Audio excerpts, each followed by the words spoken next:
Vous êtes bien sur le RTM, bonsoir à tous et bienvenue dans ce journal que nous débutons par l'actualité présidentielle. Le président de la République par intérim est arrivé hier après-midi à Niamey au Niger pour une visite d'amitié et de travail de 2 jours. Le professeur Diokounda Traoré a été accueilli à sa descente d'avion par son homologue nigérien Mahamadou Issoufou. Cette visite s'inscrit dans le cadre de la recherche de solutions à la crise que traverse notre pays. Le président Traoré, qui aura d'ailleurs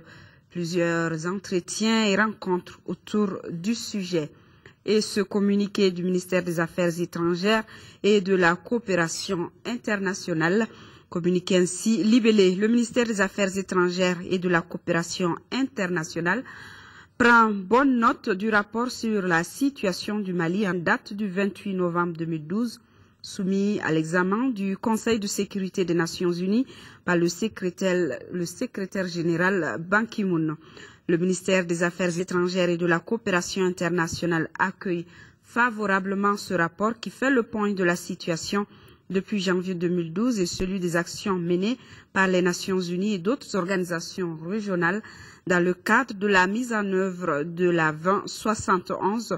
du 12 octobre 2012 du Conseil de sécurité et propose également les esquisses de réponse multidimensionnelle de l'Organisation des Nations Unies à la crise malienne. Le ministère se réjouit du fait que ce rapport mette l'accent sur les 4 principaux objectifs du processus politique, à savoir un dialogue politique large et inclusif,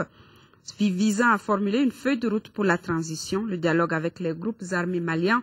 qui renoncent au terrorisme et à la violence, la préparation des élections et la promotion et la réconciliation nationale, toutes choses par ailleurs prônées par le gouvernement d'union nationale comme solution de sortie de la crise que traverse le Mali. Le ministère apprécie par ailleurs que le rapport du secrétaire général souligne la nécessité d'une action militaire pour permettre au Mali de restaurer son intégrité territoriale et mettre ainsi un terme à la menace qu'AQMI et ses alliés font peser sur le Mali, ses voisins et toute la communauté internationale. À cet égard, le ministère des Affaires étrangères et de la coopération internationale se félicite de la déclaration du porte-parole du ministère des Affaires étrangères de la République française en date du 29 novembre 2012 par laquelle la France envisage, en concertation avec tous ses partenaires, de faire adopter sous le chapitre 7 une nouvelle résolution autorisant le déploiement d'une force internationale à la demande des autorités maliennes et africaines. Le ministère des Affaires étrangères et de la coopération internationale voudrait réitérer l'adhésion entière du gouvernement du Mali aux dispositions contenues dans les pertinentes résolutions du Conseil de sécurité sur la situation au Mali et réaffirme sa totale disponibilité à coopérer pleinement avec l'Organisation des Nations Unies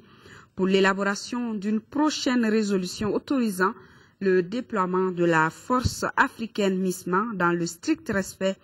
de son intégrité territoriale, de son unité et de sa souveraineté